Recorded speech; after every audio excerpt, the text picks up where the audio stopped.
So how to detach from something emotionally, a person, an event, a status, whatever it is. Well, the question I want you to ask yourself is, why do I attach so quickly, and what kind of void am I trying to fill? If you see me look down, I'm just looking at my notes. Well, the short answer is, you're trying to fill a void with that person, event, or status. Keep in mind, status can mean being rich, being really intelligent, being popular, any of the sort. This void pops up when you ignore something that you need to make you feel fulfilled. So let me tell you what gives you unstable or unreliable fulfillment first, before we get into permanent or stable fulfillment. So unstable fulfillment is talking to someone new romantically, eating your favorite comfort food or dessert, getting a good grade, seeking reassurance, buying a new outfit or jewelry, or indulging in alcohol or drugs.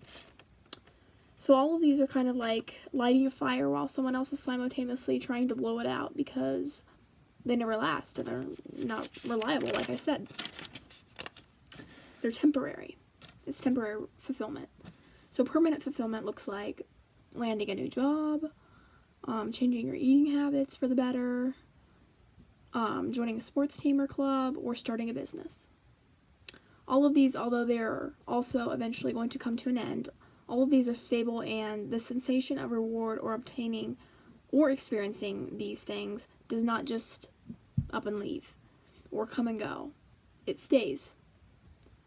When we keep chasing things that often are temporary fulfillment, we always get hurt or slapped in the face with some sort of consequence, right? So, this can happen with any of the things that I mentioned before.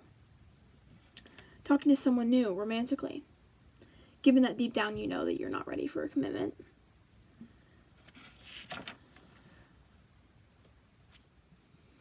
The consequence to that would be just losing them. They leave. That would be the direct consequence, and they leave just as fast as the spark was initiated. Eating a comfort food. At first it's like, yeah, this food is super good and it tastes good, and maybe you eat too much and then you end up feeling heavy or guilty afterwards. So that's the consequence associated with that one, as simple as, whatever, eating a dessert or whatever. Getting a good grade. At first it's like, yeah, I got an A, that's cool, great, you're filled with joy or whatever, and then maybe you start thinking, why didn't I get a perfect score, or why don't I always get this grade? That's how I am, so. This is probably the time that I should mention that all of these are temporary. That all of these temporary fulfilling things only lead us to wanting more and more and more, thus making us ultimately unsatisfied with whatever. Seeking reassurance.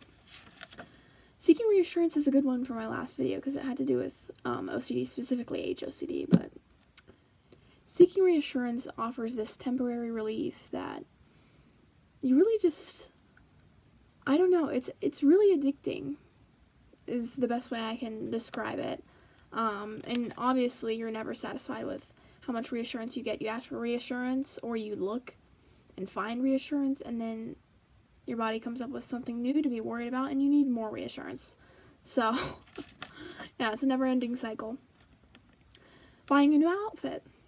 Once you have obtained said outfit, chances are you have already moved on and now are online shopping for more outfits or for more clothes.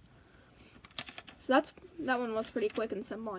That's as little as buying an outfit. It's really not that big of a deal, but still, I put it on there. Last one is indulging in drugs or alcohol.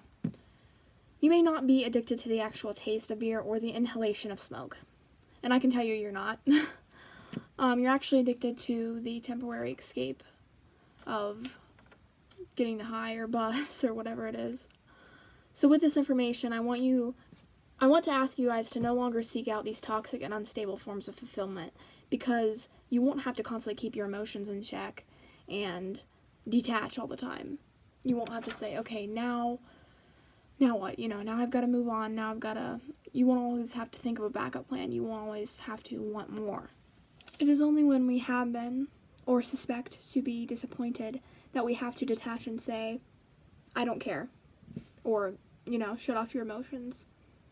It is only when we are in a space of pain or powerlessness that we have to decide not to react. And we want to get attached to things that are so egotistical if we just stop filling the bottomless pit within us, in which I refer to as the void.